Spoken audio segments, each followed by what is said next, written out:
In a small New England town called Ashford, everything seemed quiet and perfect. With its narrow tree-lined streets and modest houses with white picket fences, the place had an air of simplicity that made it seem like something out of another time. The inhabitants of Ashford knew each other, creating a sense of community where secrets were hard to keep. The epicenter of town life was the local church, known as St. Gabriel's Church. Built from gray stone and adorned with colorful stained glass windows, the church was a spiritual refuge for parishioners. Every Sunday, the bells rang loudly, calling the inhabitants to service. The deep voice of the priest in charge, known as Father Richard, echoed off the walls of the temple. Father Richard, 42, was a central figure in Ashford. Tall, with brown hair and an imposing presence, his natural charisma made everyone feel at ease in his company. His sermons were always moving, and his willingness to listen to others' problems made him someone respected throughout the community. Although many admired him, few knew that behind his kind facade, Richard kept a dark secret that would eventually turn the entire town upside down. One of the regular attendees at the services was a 19-year-old girl named Grease. With blonde hair that fell in soft waves and clear eyes filled with naivety, Grease stood out for her shyness and reserved nature. She lived with her parents, Edward and Martha, a couple who represented the traditional values of the town. While her mother was a devout churchgoer, her father worked at the local carpentry shop and always looked out for the well-being of his family. Grease had been raised under strict religious values. From a young age, she had learned to trust the church leaders, especially Father Richard, whom she saw as a figure of moral and spiritual authority. However, that perception would change drastically over time. It all began in mid-2012. Grease, as part of her religious routine, regularly went to confession. She knelt in the confessional, describing in detail her thoughts and actions, seeking guidance and forgiveness. Father Richard always listened patiently, offering words of comfort and advice. At first, their conversations were purely spiritual, but over time, something changed in the way Richard looked at and talked to Grease. The priest began to take a more than usual interest in the young woman's personal life. He asked her more direct questions, wanting to know how she felt, what worried her, and what her relationship with her parents was like. Although Grease didn't notice it at first, these interactions became more frequent and more intimate. By the fall of that same year, Father Richard's feelings had crossed a dangerous line. In his mind, admiration for Grease had turned into an obsession. He couldn't get her out of his thoughts. Her presence in the church distracted him during services, and he began to look for excuses to be near her. He always found a way to cross paths with her at the end of Mass or during parish activities, making sure they had moments alone. The community, oblivious to what was happening, continued on with their daily lives. But in Father Richard's mind, the situation became unsustainable. Every time he heard Grease's soft voice in the confessional, his obsession intensified. He began to justify his thoughts, convincing himself that his feelings were simply a test of faith, something he had to overcome. However, instead of seeking help, he allowed his obsession to grow. On one occasion, during a community meeting at the church, the priest had the opportunity to speak with Grease beyond the walls of the confessional. As the other attendees chatted, he approached with a kind smile. "I hope you feel at peace after our confessions," he said, his voice softer than usual. Grease, unsuspecting, nodded and responded shyly, thanking him for his guidance. What seemed like an innocent interaction marked the beginning of a drastic change in the relationship between the two. From that moment on, Father Richard began to look for any opportunity to interact with Grease, even outside the formal spaces of the church. He offered to stop by her house to talk to her parents about her spiritual progress, but in reality he just wanted to see her more often. Meanwhile, Grease's parents, although somewhat strict, saw no cause for concern. They considered the priest to be a trustworthy figure, someone in whom they could place all their faith. They did not realize that, little by little, the priest's interest in their daughter was crossing the boundaries of what was appropriate. As the months passed, Richard began to experience an internal conflict. He knew that what he felt was wrong, but each day he found it harder to resist temptation. Grease's closeness and the way she trusted him only fueled his obsession. He began to interpret signs where there were none, imagining that Grease also had feelings for him. On a cold December night, as Grease stood alone in the church, lighting candles on the altar, Father Richard approached her.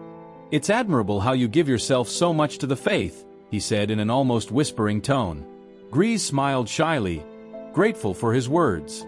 But that seemingly insignificant interaction was a point of no return in the priest's mind.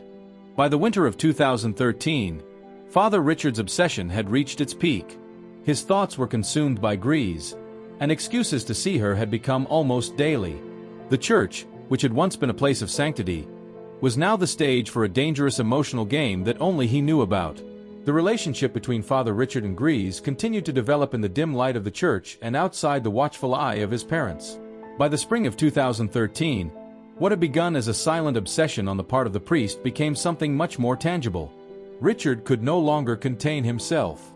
The impulses he had tried to justify as proof of his faith now took over completely, and Grease, unaware of the gravity of the situation, found himself caught in a web of emotions he could not fully understand. One evening, after a shorter-than-usual service, Richard was left alone in the church while Grease picked up her bag from a nearby pew. "Would you stay a moment? I need to talk to you," he said, his voice laden with a mix of urgency and a strange tenderness. Grease, always respectful and trusting toward him, nodded. She followed him to a private area behind the altar, a place reserved for meetings and preparation of ceremonies. Father Richard, who for years had been seen as a man of unwavering principles, was now about to cross an irreversible boundary. "I've noticed that you seem more worried lately," he began, trying to wrap his personal interest in a cloak of spiritual concern. Grease, surprised by his comment, shook her head. "I'm fine, I don't know, I feel a little lonely sometimes. But that's normal, right?" she said, showing a hint of vulnerability. That answer was enough for Richard to feel vindicated. In his mind, this loneliness she described was an open door he could walk through. In the weeks that followed, Richard found more excuses to spend time alone with Grease. He invited her to stay after services to talk about personal things and deepen their spiritual connection. At first, these conversations centered on religious topics, but soon they began to veer into more intimate territory. Grease, being a young woman who had never been in a serious relationship, began to mistake the priest's attention for something deeper, something she didn't know how to name. Everything changed one rainy afternoon in May, when Richard asked Grease to help him organize some paperwork in the vestry. It was a quiet day, with few people in the church. As they worked, the priest couldn't help but ask her personal questions. "Have you ever thought about what love really means? Not just the love of God, but the love between two people," he asked, his voice barely a whisper. Grease, blushing, didn't know how to respond. That moment marked the beginning of something more tangible between them. Days later, at one of their regular meetings, Richard did something Grease would never have expected. As she talked about her daily worries, he leaned forward and, with a mix of insecurity and desire, took her hand. Grease, confused, did not pull back. At that moment, the boundary between respect and transgression completely crumbled. The first physical encounter between them occurred in June 2013. It was a silent night, when Grease stayed late at the church to help with the decorations for a parish event. Richard, knowing they would be alone, jumped at the chance. After weeks of increasingly intimate conversations, he finally gave in to his impulses. In a dark corner of the sacristy, far from prying eyes, the inevitable happened. What began as a spiritual relationship had now morphed into something completely different, something forbidden. For Grease, this first encounter was a whirlwind of emotions. On the one hand, she felt like she was doing something terribly wrong, but on the other, she was caught up in the attention the priest was giving her. No one had ever shown such interest in her before, and even though she knew what they were doing was wrong, she couldn't help but feel special. For Richard, on the other hand, this moment marked the complete collapse of his morality. Now that he had crossed that line, his obsession would only intensify. From that moment on, the encounters between them became more frequent. Grease would often make up excuses to stay longer at the church, telling her parents that she was helping Father Richard with important tasks. Her parents, confident in the priest's integrity, did not question her words. Meanwhile, Richard began to arrange private meetings with Grease at times when he knew there would be no one else in the church. The encounters, initially sporadic, began to take place in the most unexpected places. In the sacristy, in the priest's office, and sometimes even near the altar when the lights in the temple were already off. By the summer of 2013, their secret relationship had reached a critical point. They both knew they were playing with fire, but the thrill of secrecy and danger seemed to be a fuel they couldn't put out. Things began to get complicated, however, when Martha, Grease's mother, began to notice changes in her daughter's behavior. Grease was usually a reserved young woman, but lately she seemed distracted, and her devotion to the church had gone from moderate to almost obsessive. "It's admirable that you want to spend so much time helping out at the parish, but you're not neglecting other things, right?" she asked her one day while they were preparing dinner. Grease nervously assured her that everything was fine, but her tone didn't entirely convince her mother. For his part, Edward, Grace's father, didn't pay much attention to his daughter's changes at first. However, his paternal instinct began to kick in when he noticed that Father Richard was visiting their house more frequently than usual. Although the visits seemed to be for religious reasons, something about the priest's behavior struck him as odd. Her furtive glances toward Grease did not go unnoticed, and Edward began to feel an uneasiness that he could not ignore. In late August 2013, Grease's parents decided to talk to each other about their concerns. "I don't want to be paranoid," Martha said, "but I feel like something is going on. I don't know if it's age, but Grace is acting different." Edward, initially skeptical, began to consider the possibility that his daughter was hiding something. Meanwhile, at the church, Richard and Grease continued their clandestine relationship. But with each encounter, the priest became more careless. He began to take unnecessary risks, forgetting that in a town like Ashford, secrets could not remain hidden for long. Some parishioners began to gossip about Grease's excessive time at church and about the closeness she seemed to have with Father Richard. Although no one suspected the extent of what was happening, rumors began to spread. One day, as Grease was leaving the church after one of her encounters, she was seen by one of the town's most gossipy neighbors, Mrs. Taylor. The woman noticed something strange in Grease's expression and was quick to mention her observation to other members of the community. "That girl and the priest are too close.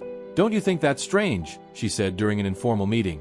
Although her comments were dismissed as mere gossip, they planted the first seeds of suspicion.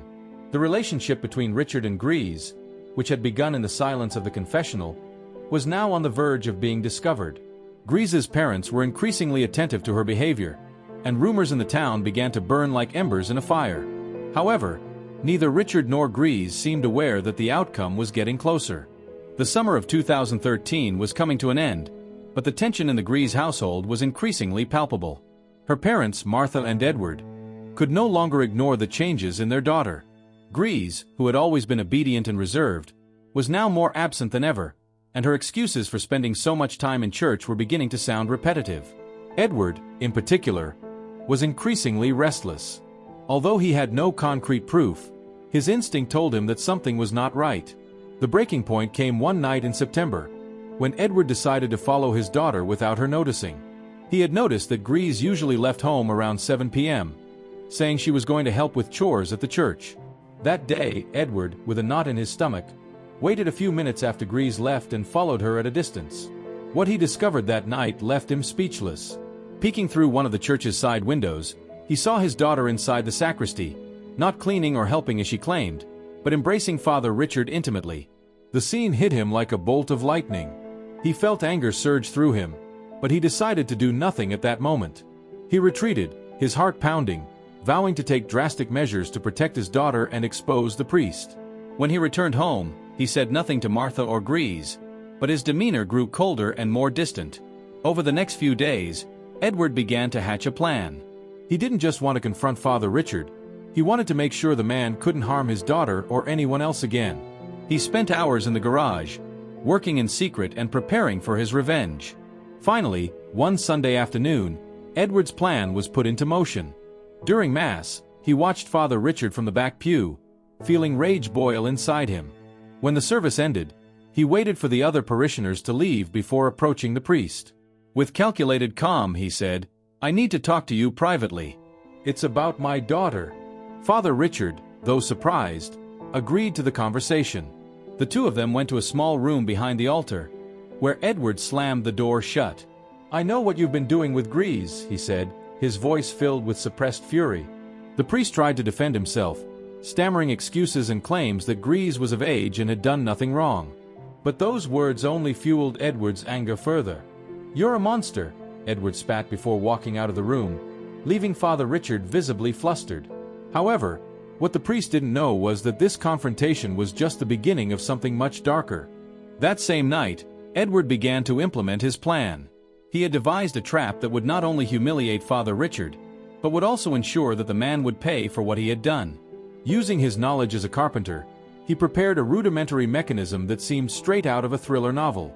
His intention was to lure the priest to an isolated location and, there, confront him for good. To do so, Edward sent an anonymous letter to Father Richard, claiming that he knew about his relationship with Grease and that he had enough evidence to expose him to the entire community. In the letter, he demanded that they meet at an abandoned warehouse on the outskirts of town, where he would hand over the supposed evidence. The priest, fearing for his reputation and not imagining Edward's true intentions, agreed to the meeting. The meeting occurred on a dark, rainy night, perfect for the kind of tragedy that was about to unfold. When Father Richard arrived at the warehouse, he found Edward waiting for him with a grim expression. "You know why you're here," Edward said, closing the door behind him. The priest tried to reason with Edward, but he was no longer willing to listen. "You ruined my daughter's life," he shouted before lunging at the priest with a force that took him by surprise. What followed was a brief but violent struggle, during which Edward used a blunt object he had previously prepared to hit Father Richard in the head, knocking him unconscious. However, before he could carry out the rest of his plan, the noise of the struggle attracted the attention of a security guard patrolling the area. The guard called the police, who quickly arrived on the scene and found Edward lying next to the priest's unconscious body. He was promptly arrested, while Father Richard was taken to the hospital in critical condition. The case shook the town of Ashford. Details of the relationship between the priest and Grease came to light during Edward's trial, causing a scandal that divided the community. Some defended Edward, claiming that he had acted as any protective father would. Others, however, condemned his actions, arguing that violence was never the solution. Edward was sentenced to 15 years in prison for attempted murder. During his final statement at the trial, he said, "I do not regret what I did. That man destroyed my daughter's innocence, and someone had to stop him." His words echoed in the courtroom, leaving many to ponder the limits of morality and justice. For her part, Grease was devastated by the events. She lost her father, who was now behind bars, and also had to face the consequences of her relationship with the priest. Although some members of the community supported her, others pointed fingers at her, blaming her for what happened. St. Gabriel's Church, once the heart of the town, became an empty place, marked by scandal. Father Richard, although he survived Edward's attacks, was never the same again. He was removed from his position and faced an investigation by the diocese, though legal charges against him never materialized due to a lack of concrete evidence. He eventually moved to another state, carrying the weight of his actions with him. The story of Edward, Grease, and Father Richard left an indelible scar on the town of Ashford, reminding everyone that even the quietest places can hide the darkest secrets.